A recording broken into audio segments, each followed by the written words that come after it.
que edifica. Meu Deus, que coisa maravilhosa é um líder que edifica, não é mesmo? É um líder que se dedica a ensinar, um líder que se dedica a ser proveitoso na vida do outro, um líder que lidera para formar outros, para alcançar o coração de outros, para consolidar o coração de outros, não é? Nessa jornada, Paula e eu, nós nos deparamos com alguns tipos de líder, gente. Nós tivemos um líder que edificou muito a nossa vida. Era o pastor Manuel. Pastor Manuel foi um grande mestre na minha vida, principalmente. Eu ia para a casa dele e nós gastávamos horas estudando a Bíblia, conversando sobre a Bíblia. Ele me ensinou a pregar, ele me ensinou como melhorar ali quando eu estava no início da pregação. Ele me ensinava, me dava dicas. Ele foi um líder que me ensinou, sabe, a orar para que os meus filhos me vissem orando, ler a Bíblia para que os meus filhos me vissem lendo a Bíblia, para que os meus filhos crescessem acostumados com o reino, amando o reino. Ele foi um líder maravilhoso na nossa vida, que edificou muito a nossa vida. Era um líder preocupado com a minha família. Eu me lembro que teve um tempo que eu passei por um aperto financeiro muito grande ali em 2007, um aperto financeiro muito grande mesmo. Eu fiquei 1 ano desempregado, eu não sabia fazer dinheiro, não sabia ganhar dinheiro, e ele tinha a preocupação de ir lá na nossa casa, conversar com a gente, perguntar se estava tudo bem, perguntar como podia ajudar, se a igreja precisava ajudar nas compras, coisas desse tipo. Ele foi um líder que edificou muito a nossa vida. Eu acredito que se não fosse o pastor Manuel, a nossa vida teria sido diferente. E passado algum tempo, nós tivemos também um líder que ele era um líder que era o contrário do líder que edifica. O líder que edifica é um líder que ele está atento à necessidade do discípulo. Mas existem líderes que estão atentos às suas próprias necessidades. Líderes que querem discípulos para servir o líder. Eu me lembro uma vez, um colega que disse assim: eu quero formar os meus 12, porque quando eu tiver a minha equipe de 12, a minha equipe vai me sustentar, eu vou me aposentar. Quem vai me sustentar é a minha equipe. Olha só, esse líder, ele queria uma equipe com ele, mas era para essa equipe servir o líder. E quando, na verdade, queridos, é totalmente o contrário. Lembrem-se de Jesus. Jesus serviu. E Jesus falou: o maior entre vocês é aquele que vai servir vocês. O líder que edifica é um líder que o coração dele está em servir, não em ser servido. Olha o que diz aqui em Neemias. Disseram-me: os restantes que não foram levados para o exílio e se acham lá na província estão em grande miséria e desprezo. Os muros de Jerusalém estão derrubados, as suas portas queimadas. Tendo eu ouvido estas palavras, assentei-me e chorei. E lamentei por alguns dias, e estive jejuando e orando perante o Deus dos céus. Neemias 1, versículos 3 e 4. Objetivos da aula de hoje: compreender que cada um é chamado como líder para, da mesma maneira, formar outros líderes. Entender que a liderança começa pela sua sujeição a Deus, a vontade, a sua vontade, a vontade de Deus e a direção de Deus. Queridos, a liderança não começa na nossa vontade. Não é porque eu gosto, não é porque eu quero, não é porque é fácil para mim, não é porque é prazeroso para mim, não é porque é vantajoso para mim, não é porque, sabe? Eu vejo muitas pessoas, elas se confundem e elas se afastam do Senhor, queridos, porque elas estão olhando para a vontade delas. Não, a nossa liderança, ela começa na sujeição a Deus. Olha, o que Jesus, antes de ir para os céus, o que Jesus falou? Né? A gente sempre fala assim que se eu tivesse certeza que eu morreria hoje, estou lá no leito de morte, eu sei que eu não vou levantar dali, Sabe, eu ia ter cuidado com o que eu ia falar. Eu ia falar coisas importantes. Eu ia deixar uma mensagem importante para o Samuel, para a Nicole, para a Paula. Não sei se vocês conhecem a história de um homem que ele descobriu que tinha um câncer no pâncreas. E o câncer no pâncreas é um dos cânceres mais agressivos que o ser humano pode ter. E esse homem sabia que tinha pouquíssimo tempo de vida. E a mulher dele estava grávida.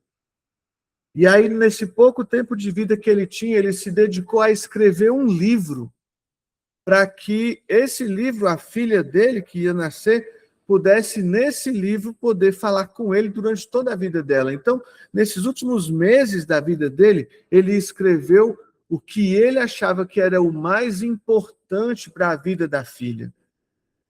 Jesus, antes de subir para o céu, quando ele sabia que já não teria mais muito tempo aqui com a gente, ele deixou uma mensagem muito clara. Ele falou: ide fazer discípulos, pregai o evangelho a todas as nações, batizando esses discípulos em nome do Pai, do Filho e do Espírito Santo. E eu estarei com vocês até a consumação dos séculos. Sabe, queridos, liderar é obedecer a Deus. É nada mais que isso, é obedecer a Deus, obedecer à vontade de Deus. O objetivo da lição: identificar os princípios básicos do trabalho em equipe, considerando o papel exercido como líder, e lembrar o princípio do crescimento espiritual e ministerial, isto é, a fidelidade nas pequenas responsabilidades.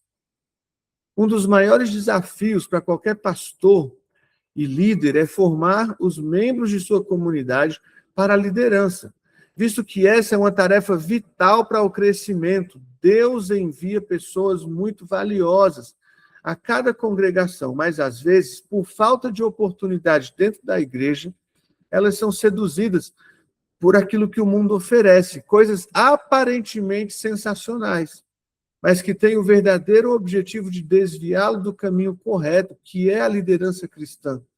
Qual é o caminho correto que o pastor César traz aqui? A liderança cristã. Queridos, eu acredito muito nisso, que somente liderando nós cumprimos plenamente o propósito de Deus. Somente liderando nós cumprimos plenamente o propósito de Deus. Porque o propósito de Deus está ligado com a eternidade. E é somente liderando que eu consigo ajudar pessoas a alcançar essa eternidade. Somente cuidando de pessoas que eu consigo ajudar essas pessoas a alcançarem essa eternidade. Liderar consiste em exercer influência sobre outras pessoas, levando-as a desenvolver o seu potencial máximo. Então, olha, liderar é influenciar, não é manipular. Muitas pessoas confundem liderança com manipulação. Manipulação é você tratar aquela pessoa de forma a que aquela pessoa vire um escravo seu. Que ela faça a sua vontade, que ela obedeça a você.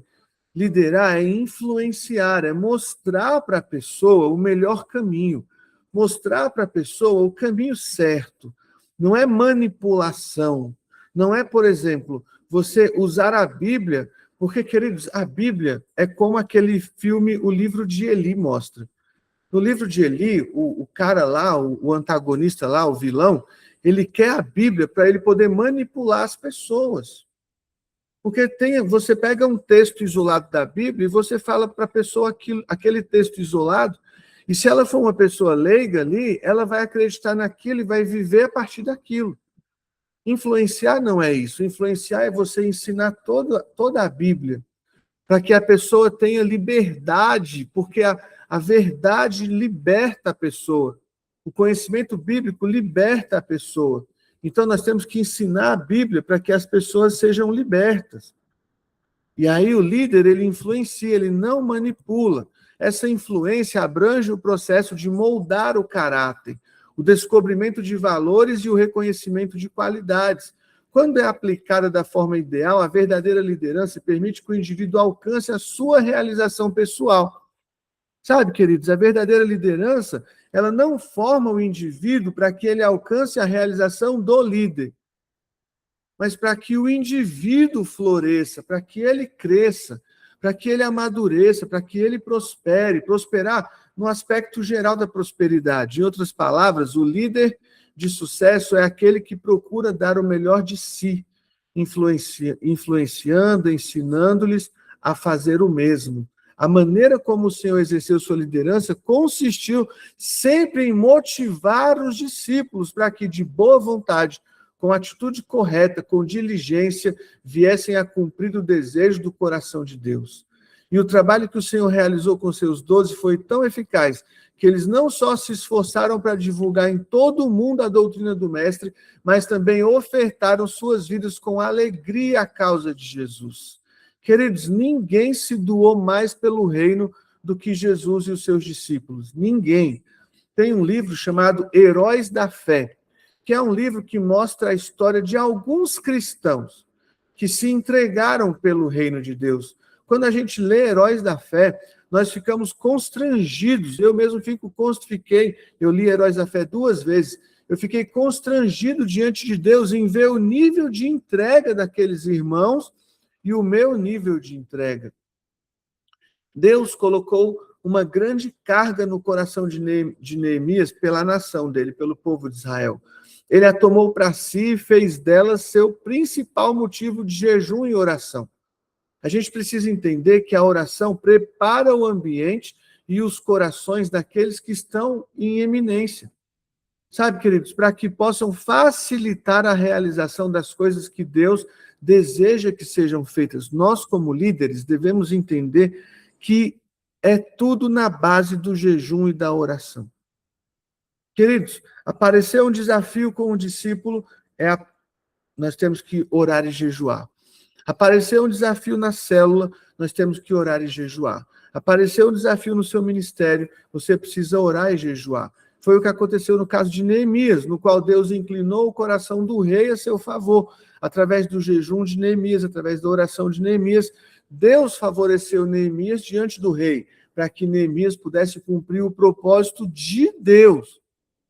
Entendam, Neemias buscou o rei Xerxes para que o rei favorecesse Neemias a favor do propósito que Deus tinha colocado no coração de Neemias. Então, o primeiro passo para uma liderança que edifica, nós precisamos entender a direção de Deus. Olha, perceba isso. A direção de Deus não é a direção do nosso coração, queridos. É a direção do Senhor para nós. Depois que Neemias informou ao rei sobre o tempo que ele estaria fora da cidade, o rei concordou e começou uma corrida contra o relógio, na qual cada minuto era muito valioso. Por isso, o planejamento deveria ser muito estratégico, para que todo o trabalho pudesse ser realizado a tempo. Nós precisamos de uma direção do Senhor para conhecer o que estamos enfrentando. Quando Neemias chegou lá em Jerusalém, a primeira coisa que ele fez foi correr a cidade ao cavalo, visitando tudo, sem falar para as pessoas o que ele estava fazendo. Ele estava primeiro reconhecendo a situação que Deus compartilhou no momento ali com ele, reconhecendo o que ele deveria fazer, para depois comunicar ao povo. Ele compreendeu que deveria fazer o diagnóstico sozinho. E há momentos, queridos, em que você vai precisar estar só para perceber o que Deus quer que você faça e conhecer o que está enfrentando. Eu busco viver a minha vida da seguinte forma. Meu principal guia, a palavra. Queridos, a palavra é o meu principal guia. Se alguma coisa que eu estou pensando em fazer, se veio algum pensamento, alguma ideia, alguma estratégia, qualquer situação na minha mente, a primeira coisa com que eu confronto essa situação é com a palavra. A palavra é o primeiro ponto que guia a minha direção. Depois da palavra, eu converso com a Paula. Por que eu converso com a Paula? Porque, entendam uma coisa, a Paula e eu somos uma só pessoa. Nós não somos duas pessoas. Nós somos uma só pessoa ocupando dois corpos diferentes. O marido e a esposa, ele é uma só pessoa ocupando dois corpos diferentes. Então, se veio uma coisa na minha mente, eu já faço aquele filtro se ela fere a palavra de Deus. Se ela não fere a palavra de Deus, eu converso com a Paula. para saber se a Paula concorda ou se ela não concorda.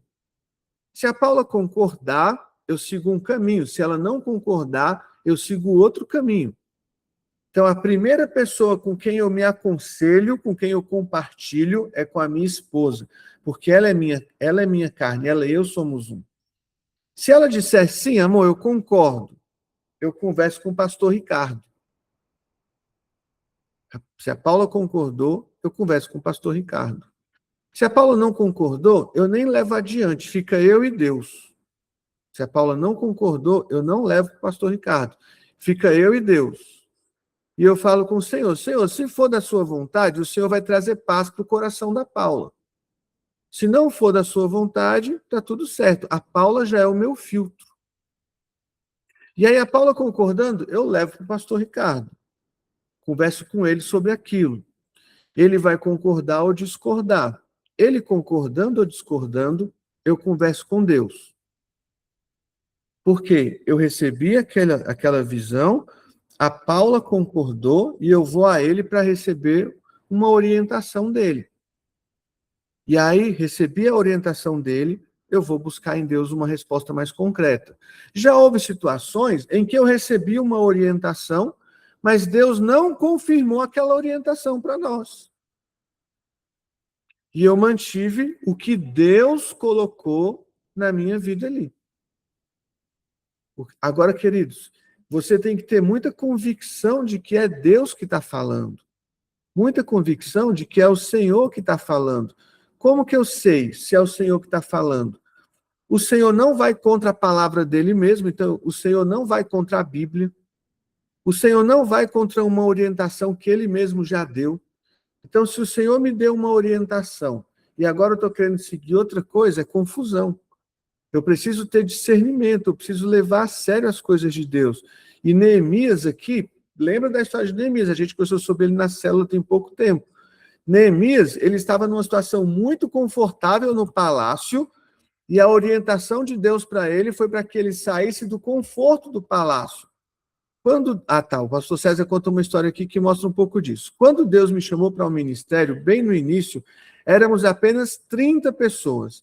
Minha oração era, Senhor, eu preciso que me dês uma meta. Eu preciso saber para onde eu estou indo.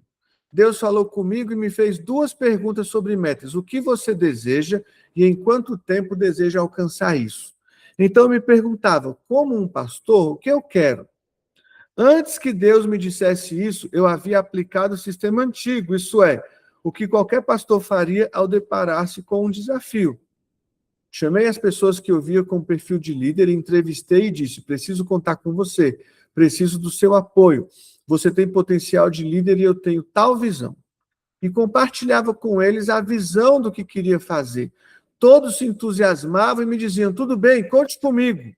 Porque as pessoas tendem a falar isso quando você está diante dela, e você fala, olha, vamos liderar, vamos fazer isso. Ela, tá bom, eu quero. Entretanto, quando saíam do gabinete, eu nunca mais os via novamente.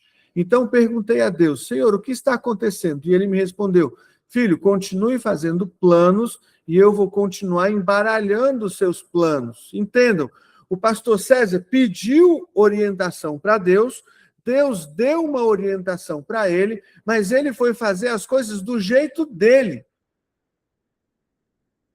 Ele pediu um caminho para Deus. Deus falou, me fala o que você quer, me fala em qual prazo você quer. E ele ignorou o que Deus falou e foi fazer do jeito dele. Olha o que ele continua aqui. Deus não queria os meus planos, ao contrário, eu é que deveria entender os planos de Deus. Lembra que ontem a gente falou sobre o moinho e sobre o ventilador? Existem pessoas que vivem a vida como um ventilador. Elas acham que elas é que vão gerar o vento, a atitude delas que vai gerar o movimento, que elas que vão gerar a situação, e não é. Nós somos moinhos, devemos ser moinhos. O vento, o Espírito Santo sopra em nós, e nós seguimos a direção que ele nos conduz. E, queridos, prática de vida, a direção que o Senhor nos conduz, geralmente é oposta à direção que a nossa mente quer. A direção que o Senhor nos conduz geralmente é uma direção inicial de desconforto. É desconfortável. É só você olhar para Neemias. Olha para Jesus. Jesus vira para Deus ali no Getsemane e ele fala: Pai, se possível, livra de mim esse cálice. Jesus não queria ter ido para a cruz. Aquele homem que estava orando ali no Getsemane não queria ter ido para a cruz. Mas era a vontade de Deus que ele fosse para a cruz. E ele foi para a cruz, obedecer à vontade de Deus.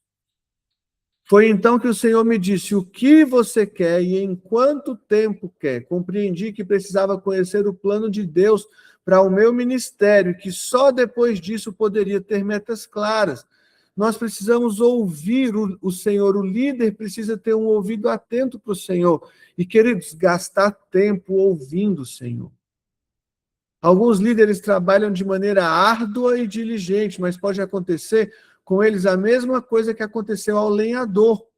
Aqui tem uma história que o pastor César conta de um lenhador que ele começou um trabalho e ele, no primeiro dia, ele derrubou 18 árvores. No primeiro dia, com muito esforço, com muita garra, ele derrubou 18 árvores. E aí, no segundo dia, ele pensou assim: hoje eu vou derrubar ainda mais. Acordou mais cedo, foi mais cedo para o bosque, e naquele segundo dia ele conseguiu derrubar só 15 árvores. E ele ficou pensando: nossa, mas eu me esforcei mais do que ontem. Por que eu só derrubei 15 árvores? E aí, no terceiro dia, ele pensou: hoje eu vou acordar mais cedo e eu vou me esforçar mais. Só que no terceiro dia, ele conseguiu derrubar só 7 árvores. E ele não estava entendendo o que estava acontecendo. E aí, no outro dia, ele conseguiu derrubar só 3 árvores. E aí, ele foi conversar com o capataz. E ele falou: o que está acontecendo? Eu estou me esforçando muito, eu estou colocando mais força, eu estou acordando mais cedo, trabalhando mais tempo, mas cada vez eu estou derrubando menos árvore. E aí o capataz falou assim: quanto tempo você passou afiando o seu machado? Sabe, queridos, a oração é afiar o machado. Orar é afiar o machado. Gastar tempo com Deus é afiar o machado.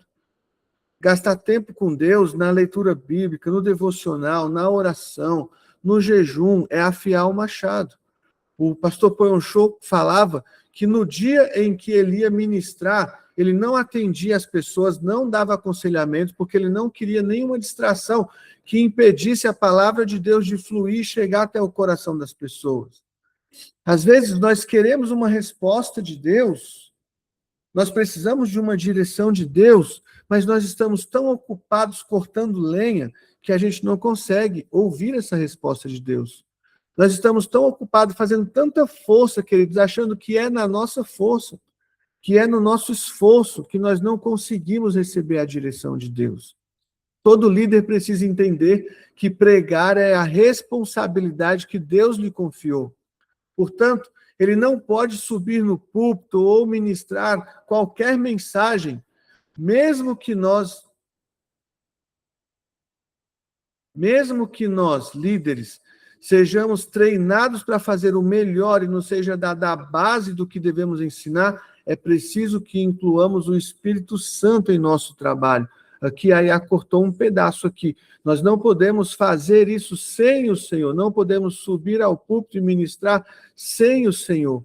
A gente não pode fazer de qualquer jeito, a gente não pode fazer qualquer mensagem, a gente não pode falar qualquer coisa. Nós temos que ter compromisso com o Senhor. Se desejamos que Ele seja realmente eficaz, e Ele só virá a nós se nos rendermos aos seus pés e o buscarmos em oração. Eu comecei a leitura no sábado, a pastora Elina indicou o livro O Temor do Senhor. No domingo eu comprei o livro na Amazon, estou lendo o livro O Temor do Senhor. E uma coisa que eu já aprendi logo no início do livro: eu preciso melhorar o meu nível de rendição ao Senhor, o meu nível de reverência ao Senhor. Queridos, nós precisamos colocar o Senhor no lugar dele, que é o lugar de rei. O Senhor não se manifestará na nossa vida, a resposta não virá se nós não nos rendermos e não buscarmos a Deus em oração.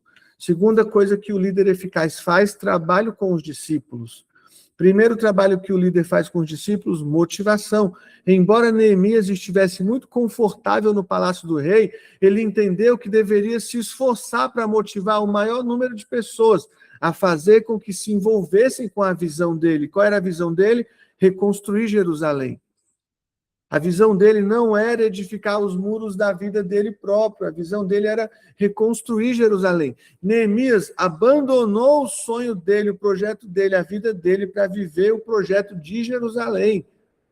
Cara, como isso é tremendo, como a gente vê os homens de Deus fazendo isso na Bíblia e a gente não aprende.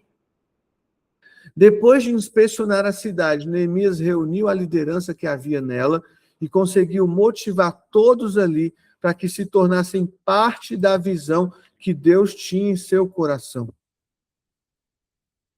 Então lhes disse, Neemias 2,17, estais vendo a miséria em que estamos, Jerusalém assolada e as portas queimadas, vinde, pois, e reedifiquemos os muros de Jerusalém e deixemos de ser opróbrio, deixemos de ser vergonha.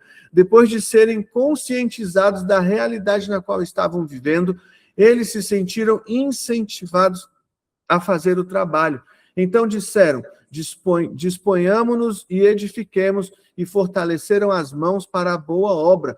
É dever do líder motivar os discípulos para que o trabalho ministerial seja compartilhado com o maior número de membros da congregação. Queridos, entenda uma coisa, como líder nós devemos influenciar, não oprimir.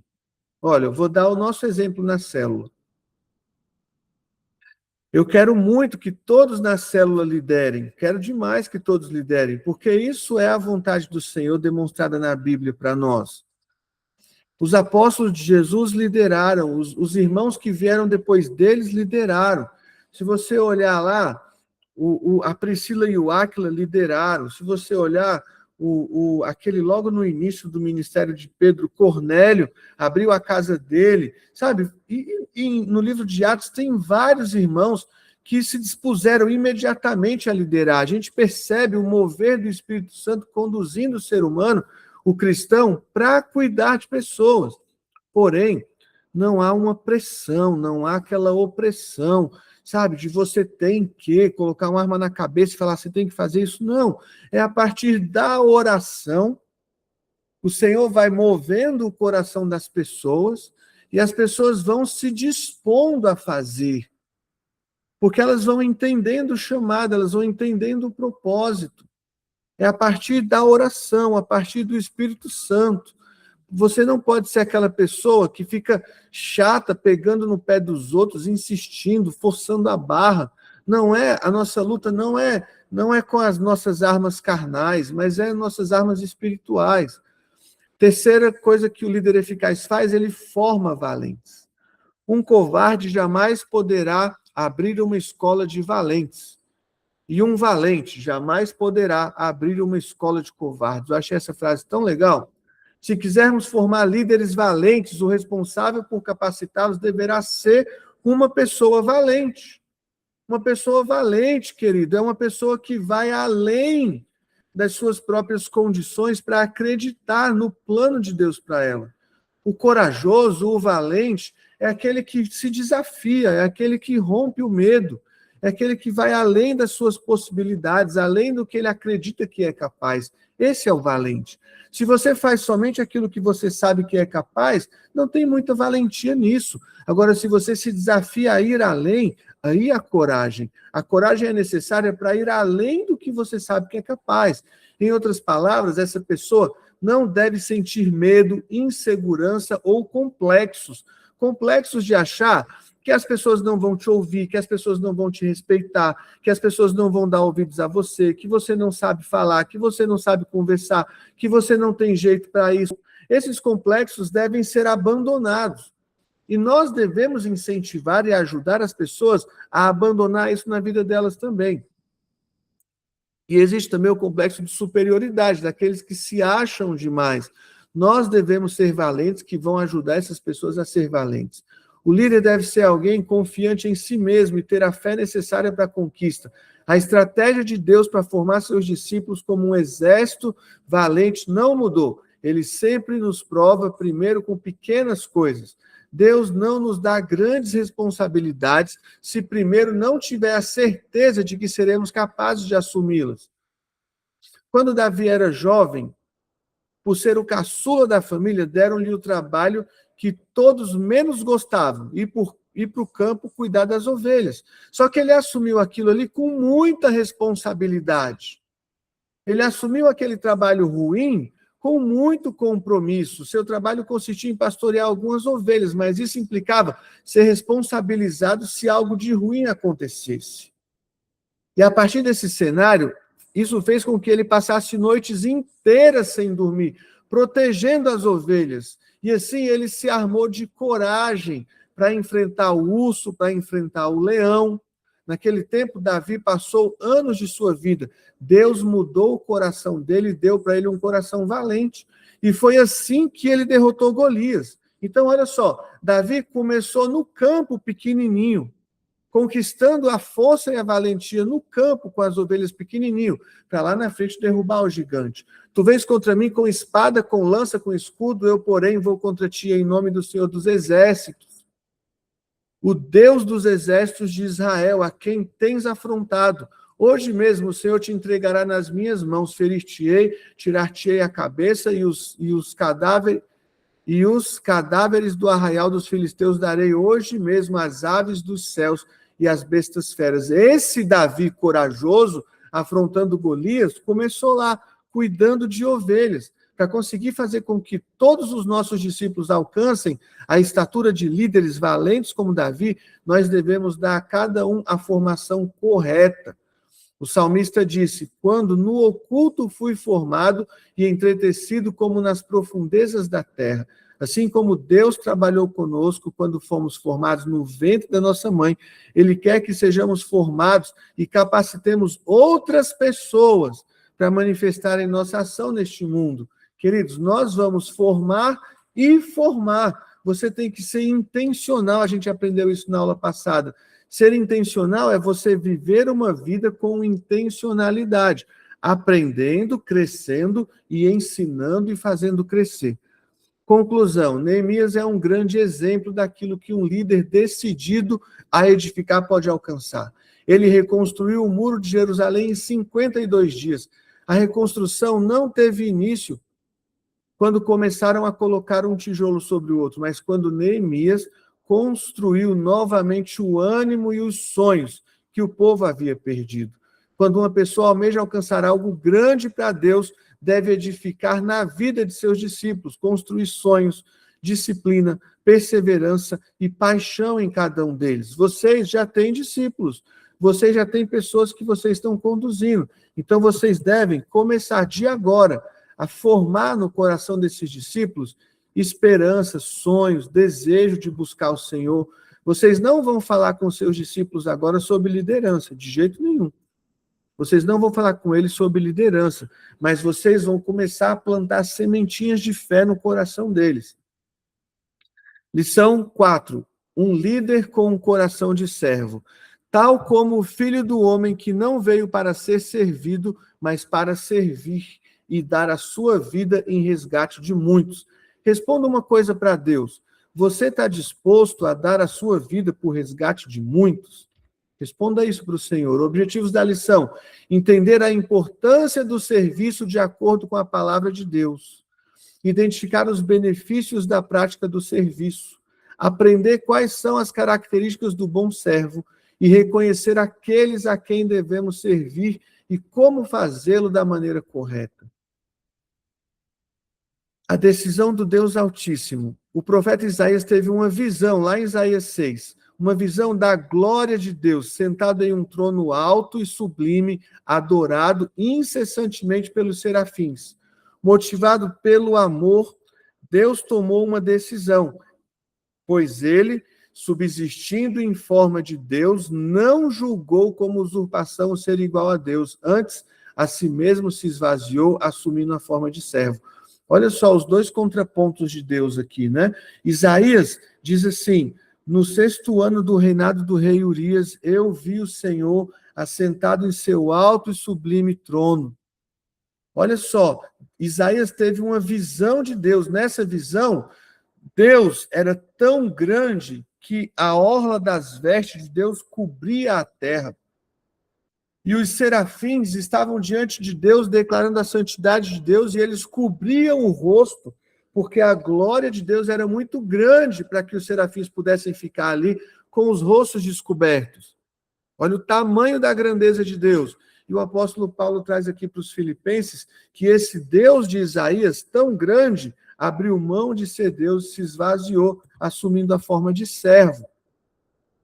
Ora, se eu, sendo o Senhor e Mestre, vos lavei os pés, também vós deveis lavar os pés uns dos outros, porque eu vos dei o exemplo, para que, como eu vos fiz, façais vós também. Jesus submeteu a sua vontade para fazer a vontade do Pai. O ato supremo de serviço chocou seus discípulos durante a última Páscoa. Ele se esvaziou tanto que ele serviu.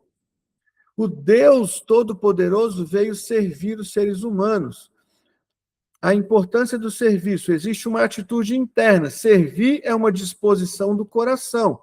E essa disposição do coração gera uma recompensa externa. Quem quiser ser o primeiro entre vós, será vosso servo. Você quer liderar? Sirva mais que todos. O Senhor Jesus alegra o coração do Pai por causa de sua fidelidade em servir. Olha o que diz aqui em Isaías: ele promulgará o direito para que os gentios, e não desanimará, nem se quebrará até que ponha na terra o direito. Jesus alegra o coração de Deus, por quê? Porque ele veio servir. Quando que Deus falou assim, esse é meu filho amado de quem eu me agrado? Quando Jesus estava se batizando. Lembra que João Batista falou assim para Jesus, eu é que preciso ser batizado por ti, tu vens a mim? Jesus falou assim, deixa para que se cumpra as escrituras. Jesus, o tempo todo, ele estava pensando em como ele poderia servir, como ele poderia ser exemplo, como ele poderia fazer a vontade de Deus. Em Jesus estão reunidas as características que todo servo de Deus deve possuir. Ele não se cansou nem esmoreceu até cumprir o propósito do Pai na terra. A minha comida consiste em fazer a vontade daquele que me enviou e realizar a sua obra. Queridos, como que Jesus fez a vontade de Deus? Como a gente viu lá no módulo 2, se eu não me engano, de casa em casa, de casa em casa. Ele foi na casa de Pedro, curou a sogra de Pedro, ele foi naquela outra casa e curou aquele rapaz paralítico, ele foi na casa de Jairo e curou a filha de Jairo. De casa em casa, Jesus foi servindo e cumprindo o ministério dele. Josué, filho de Num, servidor de Moisés. Olha só, quando nós servimos, nós somos protegidos. Josué era a combinação entre um guerreiro valente e um servo diligente e fiel. Enquanto Moisés esteve no monte, o povo perdeu o controle adorando o bezerro de ouro. O único que não se contaminou, Josué. Por quê? Porque ele estava no monte servindo a Moisés. Foi a atitude de servir que guardou o seu coração e a sua vida. O que mais ajudou Josué foi o seu espírito de servo. Quem tiver o coração fiel ao serviço será protegido pela fidelidade, a prudência, a diligência e a perseverança. Queridos, se nós guardarmos o nosso coração em servir, nós seremos protegidos. Só que às vezes a gente deixa o nosso coração fugir, e isso é tremendamente ruim para nós. Outra característica do servo, a humildade. E reconhecido em figura humana, a si mesmo se humilhou. O pastor Lau fala muito da auto-humilhação. Jesus praticou a auto-humilhação. Primeiro, vindo em forma humana, ele já se humilhou muito, porque ele é o Deus Todo-Poderoso que veio em forma humana. E às vezes eu vejo, nós não queremos nos humilhar. E, queridos, vou falar uma coisa, nem é se humilhar. Sabe, você servir as pessoas nem é se humilhar. Na verdade, servir, entenda isso que eu vou falar agora. Servir é um ato de honra. Sabe, servir honra quem está servindo. Porque a pessoa que está sendo servida fica grata a Deus pela vida daquele que está servindo a ela. Quanto mais você servir as pessoas, mais honrado você será pelas pessoas. No livro de Jó, Jó mostra como ele era honrado pelas pessoas antes da enfermidade dele, e ele mostra por que ele era honrado. Ele fala que ele acolhia os estrangeiros na casa dele, ele fala que ele cuidava dos pobres, ele não deixava o pobre passar fome, ele fala que ele era justo e correto com os servos dele, que ele pagava aos servos mais do que os servos, mais do que o combinado. Ele fala que ele era aquele homem que acolhia os necessitados. Por isso ele era honrado, porque ele servia a muitos. A quanto mais você servir, mais você vai ser honrado. Então, assim, para Jesus foi um ato de humilhação. Agora, para nós, eu não vejo de verdade que servir é humilhar. Eu não me sinto humilhado quando eu estou servindo vocês. Eu não me sinto humilhado quando eu estou, por exemplo, a gente faz esses eventos na chácara que nós fizemos agora, e eu vou lá e pego água para vocês, e eu vou lá e pego a comida de vocês, e a sujeira que vocês deixaram na mesa, eu que fui lá e catei. Eu não me sinto humilhado por isso, pelo contrário. Eu me sinto valorizado no Senhor. Aquele que é digno de toda honra se fez menor que os seus discípulos para servi-los. O título de pastor, bispo, presidente, queridos, isso não são insignificantes diante de Deus. Só que tem muita gente que se prende ao título. Meu Deus do céu. Se o maior de todos se fez pequeno para servir, que direito temos nós de nos sentirmos superiores a alguém? Outra característica do servo, a obediência, tornando-se obediente até a morte, morte de cruz. Querido, você tem disposição no seu coração para obedecer a Deus? Eu tenho falado para vocês que eu tenho uma visão, eu tenho dentro de mim uma visão de uma coisa que eu quero fazer, mas eu recebi uma palavra de Deus que ela vai contra essa visão. E eu tenho insistido em obedecer a Deus. Insistido em obedecer a Deus. Dentro de mim eu fico incomodado, eu fico, Senhor, me ajuda, Senhor, me libera para isso, me libera para aquilo, Senhor, me libera para essa outra, mas eu não senti ainda, sabe, de verdade, que eu devo seguir esse caminho que eu quero. E eu estou me segurando em obedecer a Deus. Você está disposto a obedecer a Deus? Quando os guardas foram prender Jesus, ele poderia ter escapado, mas ele se rendeu. Lembra que Jesus falou para Pedro assim, Pedro, você não sabe por acaso que eu poderia chamar agora miríades e miríades, milhares e milhares de anjos, e eles me livrariam disso aqui?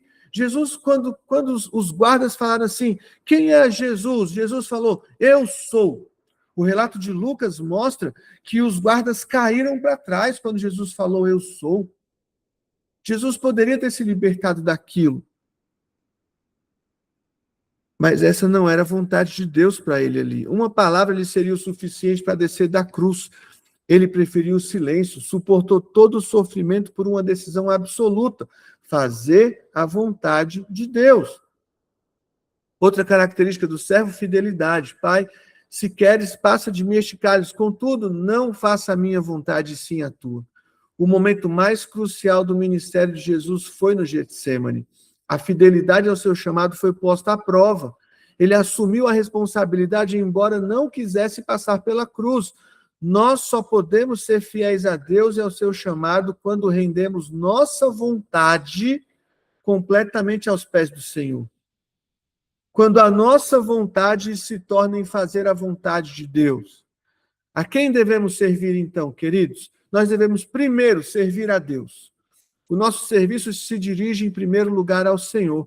Deus exige obediência imediata e diligente. Ele buscou trabalhadores para a sua vinha, sem se importar com o que os outros digam ou pensem. Agora, porém, libertados do pecado, transformados em servos de Deus. Então, a quem eu devo servir? A Deus. Primeiramente, eu devo servir a Deus. Depois, as autoridades espirituais. Este falou a Josué, filho de Num, servidor de Moisés. Para substituir Moisés, Josué precisava do espírito de servo.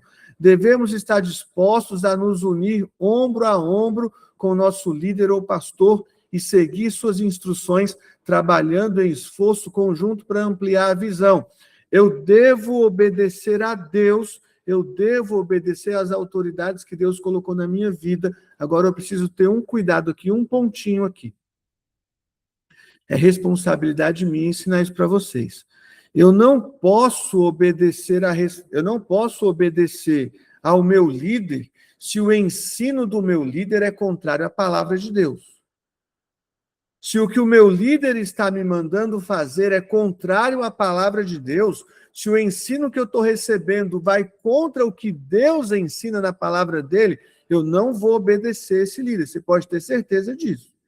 Se um dia eu falar alguma coisa para vocês que está fora da palavra, vocês precisam me ajudar a trazer clareza para a minha mente de novo.